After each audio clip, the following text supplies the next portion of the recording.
So let's say you are living with a roommate and your roommate moves out. Okay. So there's basically two scenarios. Either you're on the lease or you're not on the lease. So if you're on the lease, you can stay. You're on the lease. So no, you have just as much right to stay whether your roommate's there or not.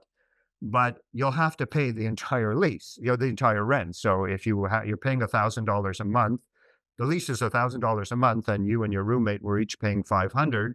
You have the right to stay, but now you're going to have to pay $1,000 a month or find a new roommate to share with. Now, if you're not on the lease, you're in a much weaker situation. So let's just describe the situation. You're living in an apartment. You have a roommate. The rent is $1,000 a month. And the lease only has your roommate's name on it. Your name is not on the lease. So your only choice in that situation is to come to an agreement with the landlord to sign a new lease, or you have to move out. Okay, so those are the options there.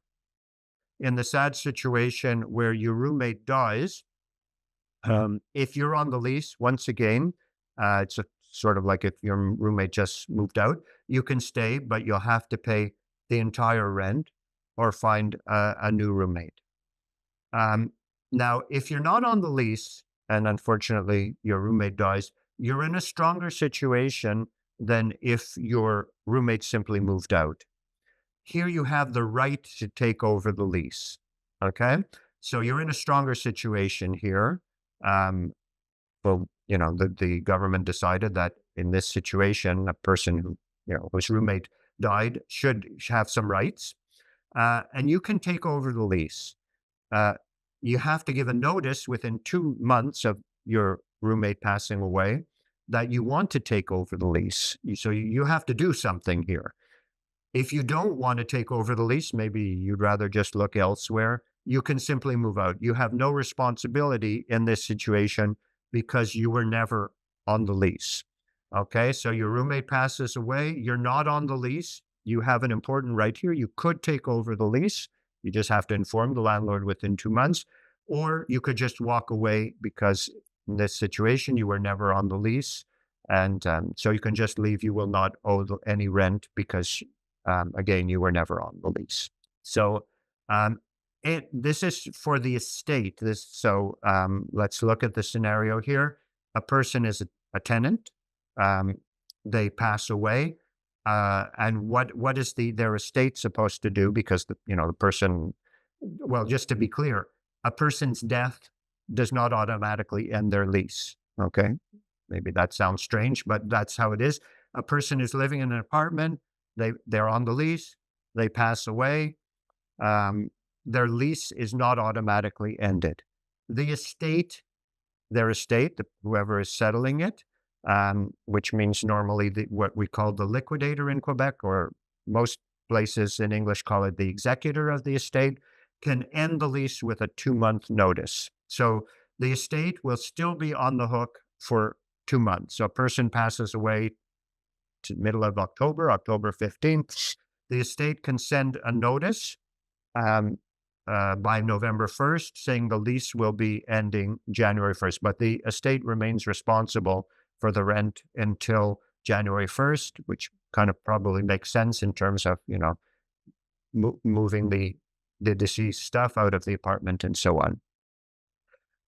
Now, the notice can be given anytime within 6 months of the death. So let's look at the same scenario. Person passes away October 15th. The estate takes a while to get organized. They don't get organized in time to give the notice for November 1st. Maybe they don't even want to end the lease that quickly because it's going to take a while to get organized, to move the person's stuff out, to decide who gets what. They have 6 months to give the notice. So they could, for example, wait till February 1st and give the notice February 1st, so the lease will end April 1st. All this time, by the way, I'm presuming that there's a regular Quebec lease that would come up for renewal June 30th. So the estate has 6 months to give this notice, and once they give the notice, the lease will end 2 months afterwards. This, by the way, applies for any type of lease, whether it's a senior's residence or a regular apartment. If, for example, it was a senior's residence and the lease included personal services on top of just the basic rent, the state is only responsible for the cost of services actually provided during the person's lifetime. So let's say there's $1,000 on top of the rent for different personal services, personal care, meals, whatever. The estate won't be responsible for that after the person's death, but they will remain responsible until they terminate the lease with this 2-month notice. And if the estate does nothing, that's a very bad situation. If they never notify the landlord to terminate the lease will again be renewed for another year on June 30th, and the estate will remain responsible until the lease is finally terminated.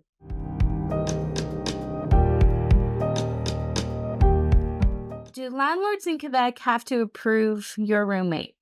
No, they don't. So let's look at the situation. Let's use the same situation I used before. There's two possible ones. Either I'm on the lease or I'm not. Let's say I'm on the lease. My roommate moves out and we were sharing the rent 50-50. I don't want to pay $1,000 a month. I find a new roommate. The landlord does not have to approve. If a lease includes personal services, the estate is only responsible for the costs of services that are actually provided during the person's lifetime. So how do you prove the services that are actually provided? There's an amount per month. Let's use round figures. Let's say your rent is $1,500 and you have $1,000 of services.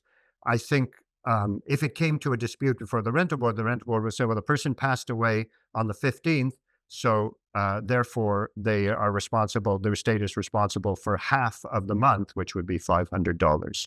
I don't think they would start assessing like how many meals or physio or exercise or whatever. They would say, look, you're paying $1,000 a month, person passed away halfway through the month, or if it's a third, then 1/3 of the cost, and they would just do it in a dollar way. Okay.